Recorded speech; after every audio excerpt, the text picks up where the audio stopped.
காக்கும் காவலர் நீரே, அயராது நீர் பாய்ச்சுவீரே.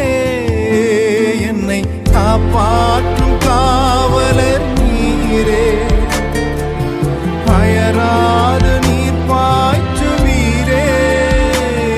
என் தேவைகள் யாவையும் சந்திப்பவரே, எந்த சேதமும் இன்றி காப்பவரே.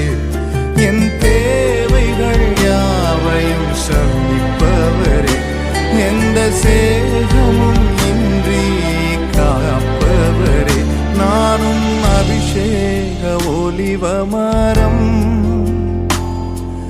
மாலயத்தில் நடப்பட்டவன், உம் சமூகத்தில் வாழ்கின்றவன்.